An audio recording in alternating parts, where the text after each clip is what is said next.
Welcome back to our channel. Today's topic is about the history and the background of critical thinking. In part 1, definition and historical evolution. What is critical thinking? Critical thinking is a type of thinking that questions assumptions. It is a way of deciding whether a claim is always true, sometimes true, partly true, or false. Critical thinking in history started 500 to 300 BC. The Buddha's teaching, mainly in the Kalama Sutta and the Abhidharma. Abhidharma are ancient Buddhist texts which contain detailed scholastic and scientific reworkings of doctrinal materials appearing in the Buddhist sutras. Critical thinking in history also in Greece, 500 to 300 BC, Socrates and the Greek philosophers, Thucydides, Epicurus, together with Thales. Critical derives from kritikos, which means discerning judgment. Probing questions were used to determine whether claims to knowledge based on authority could be rationally justified with clarity and logical consistency. In 1605, Francis Bacon, the English philosopher, statesman, scientist, and jurist, author of the first book on critical thinking, The Advancement of Learning, documented various forms of human irrationality and the need to establish new habits of thoughts through education. Frankfurt School of Critical Social Theory trace its earliest roots back to Felix Weil, who financed the institution.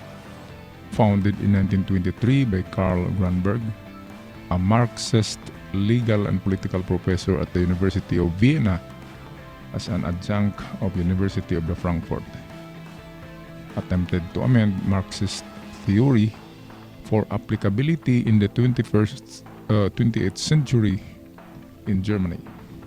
Later, Jürgen Habermas' book cover.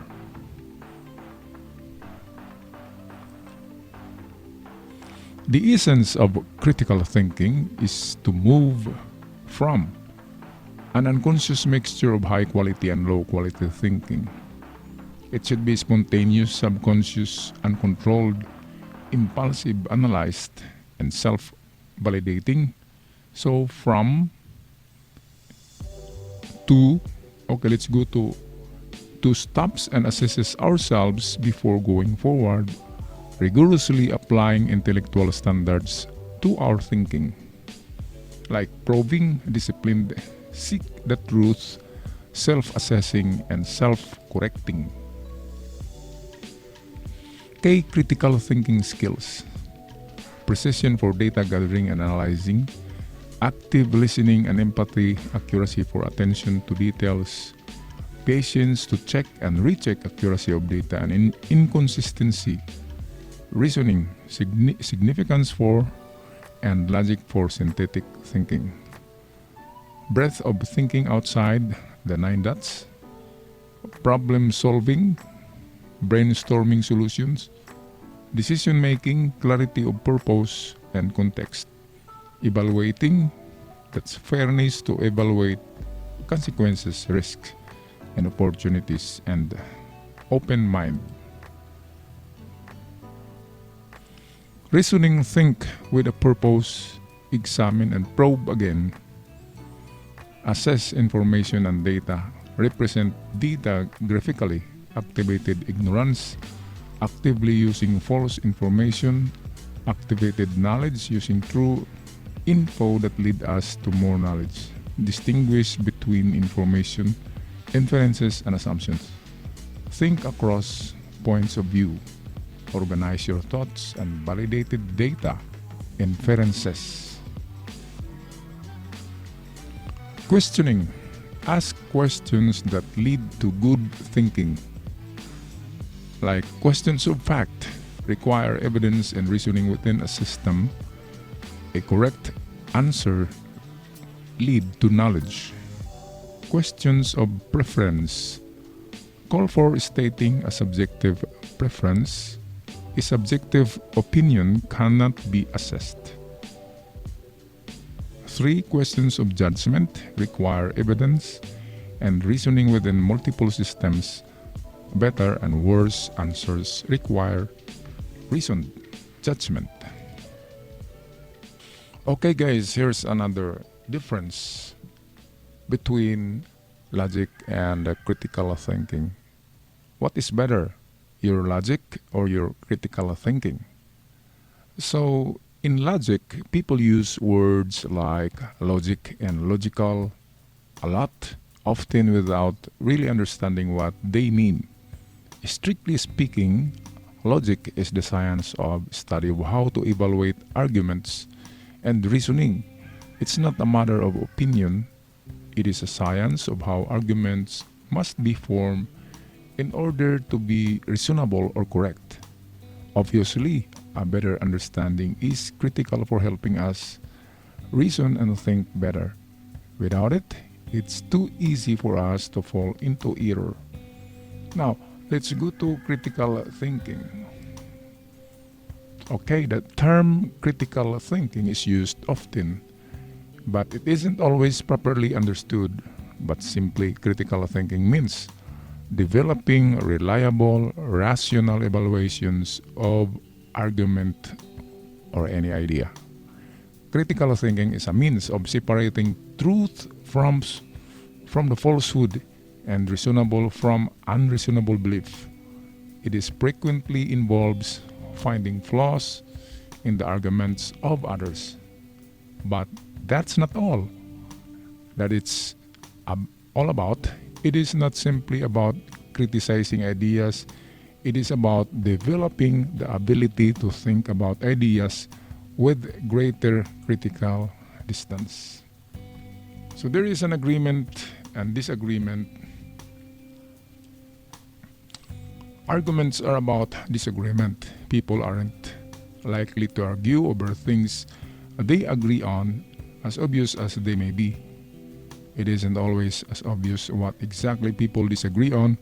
This is especially true for those who are caught up in the midst of disagreement. This is a problem because disagreement can't resolve if those involved don't recognize what their disagreement is really about. Or worst, yet actually disagree on what they disagree about. If those involved don't work that out, the only thing they'll accomplish by arguing is create more animosity. Alright guys, that's all for today folks, and don't forget there are questions at the end of this video to be answered by you. Okay, I'll see you on my next video. Thank you. Okay class, here are the questions for you to answer about critical thinking questions and about history of critical thinking.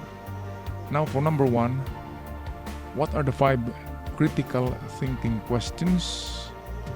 I know you are confused about the question, so I will show you a window to the answer. These are the 5 critical thinking questions. Okay? And let's go on to number 2. What are some good critical thinking questions? Again, here are windows to your answer. At number 3, what are historical thinking questions? The good news is you can research answer on the internet, and of course submit your soft copy or pictures JPEG form to our Google email, and then you kept your hard copy and kept the hard copy for it will be submitted right here before the finals. Okay, so next question, what are the 7 critical thinking questions? Okay, again I'll show you the snippet. Okay, What are the basics of critical thinking and how you develop critical thinking? Okay, so those are 1, 2, 3, 4, 5, 6 questions about critical thinking and the history of the critical thinking. Thank you guys, and don't forget to subscribe and make a lot of comments on every videos that you are watching, because it will serve as your attendance in our classroom. Okay, so see ya.